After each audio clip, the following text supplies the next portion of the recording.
Okay, the best way to read a Bible is that um, you start with the New Testament, Matthew, Mark, Luke, and John, and go on to Acts and the rest of the rest of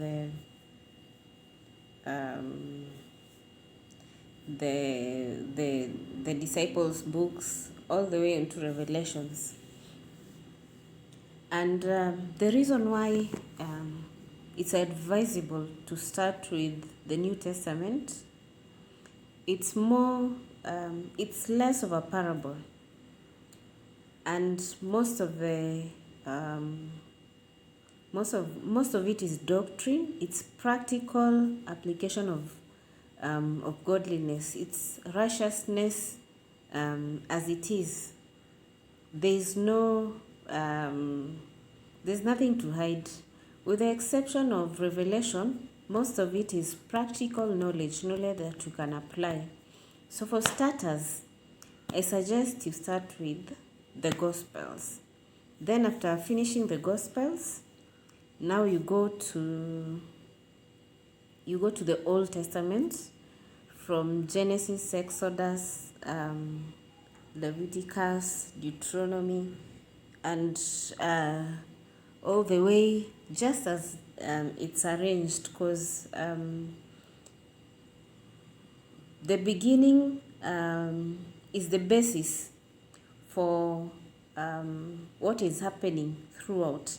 And because you already have gone through the New Testament, you will see, you will be able to find the correlation, because the Old Testament starts with the law in Exodus and Leviticus and Deuteronomy and Numbers.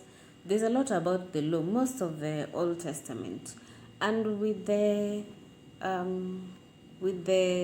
Gospels in your mind, you sort of start finding the correlation. You start finding why these are to be done like this, and what God was trying to accomplish with this and all that. You also get to understand why they were not able to worship as the New Testament Christians or followers of God, of Christ, were able to worship God. And after you finish, don't stop there. There's a secret to the Word of God, and that is that it's alive. Every time you go through a book or through the Bible itself, you get a revelation that you will not get or that will be added to when you start again.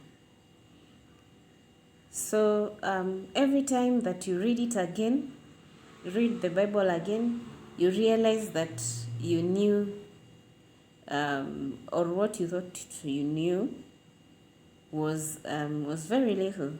And also you get to start understanding the divinity of the Word of God. You appreciate more the scriptures, because before going through the scriptures and before going through the Bible,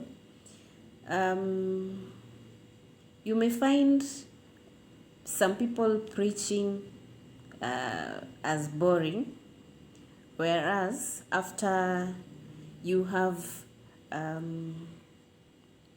had an opportunity to look at the multifaceted levels of messaging that are hidden in the Bible, no matter how diluted it is, even if you start with the good news, which I think is usually the most diluted Bible out there, it's the most simplified, the one that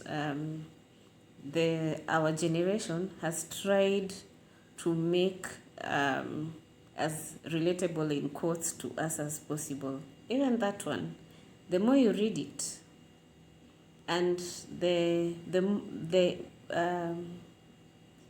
more you meditate upon the word, the more you get, and you will never be able. You will, as you continue to search the word of God, you will never look at any preacher as wasting their time.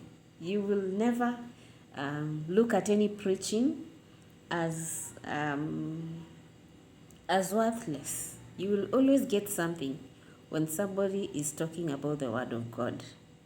That is how you know the difference. That is the difference between somebody who is skilled in the word of God and somebody who is not.